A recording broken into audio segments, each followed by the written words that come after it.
ಡಿ.ಕೆ. ಶಿವಕುಮಾರ್ ಅವರು ಬಹಳ ಧಾರ್ಮಿಕವಾಗಿ ನಡೆದುಕೊಳ್ಳುವಂತಹ ವ್ಯಕ್ತಿ. ಹೀಗಾಗಿ ಅವರು ಒಂದಷ್ಟು ಜ್ಯೋತಿಷಿಗಳ ಸಲಹೆಯನ್ನು ಕೂಡ ಕೇಳ್ತಾ ಇರ್ತಾರೆ. ಈ ಮಧ್ಯೆ ಮುಖ್ಯಮಂತ್ರಿಗಳ ಕಚೇರಿಗೆ ಅದರ ನಿಯಮವನ್ನು ಮೀರಿ ಜ್ಯೋತಿಷಿಯೊಬ್ಬರು ಎಂಟ್ರಿ ಆಗಿದ್ದಾರೆ.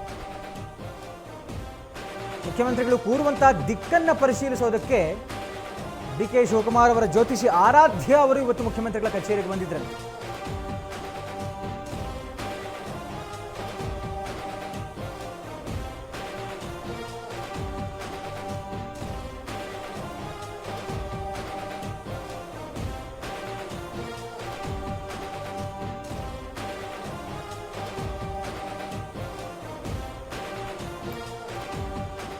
ಜ್ಯೋತಿಷ್ಯನ ಬಹಳ ನಂಬ್ತಾರೆ ಡಿ.ಕೆ. ಶಿವಕುಮಾರ್ ಅವರು. ಕೆಲವರ ಪ್ರೆಡಿಕ್ಷನ್ಸ್ ಮೇರೆಗೆ ಡಿ.ಕೆ. ಶಿವಕುಮಾರ್ ಸಿಎಂ ಆಗಿದ್ದಾರೆ ನಾವು ಹೇಳಿದ್ವಿ. ಇದೆಲ್ಲವೂ ಕೂಡ ಬಹಳ ಚರ್ಚೆ ಆಗ್ತಾ ಇತ್ತು.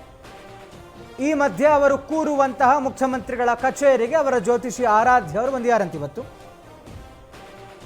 ವಿಧಾನಸೌಧ ಪೊಲೀಸರು ಅವಕಾಶ ಮಾಡಿಕೊಟ್ಟಿದ್ದಾರೆ ಅವರು ಸಿಎಂ ಕಚೇರಿಗೆ ಹೋಗೋದಕ್ಕೆ.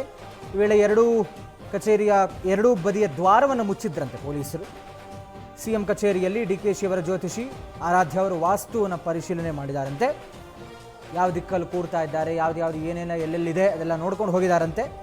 ವಾಸ್ತು ಪರಿಶೀಲನೆ ಮಾಡಿ ಅವರ ಜ್ಯೋತಿಷಿ ಆರಾಧ್ಯ ಅವರು ವಾಪಸ್ ತೆರಳಿದ್ದಾರೆ. ಅವರೇ ತಾವು ನೋಡ್ತಾ ಇದ್ದಾರೆ ನಮ್ಮ ಸ್ಕ್ರೀನ್ನಲ್ಲಿ, ಅವರೇ ಡಿ.ಕೆ.ಶಿ ಅವರ ಜ್ಯೋತಿಷಿ ಆರಾಧ್ಯ.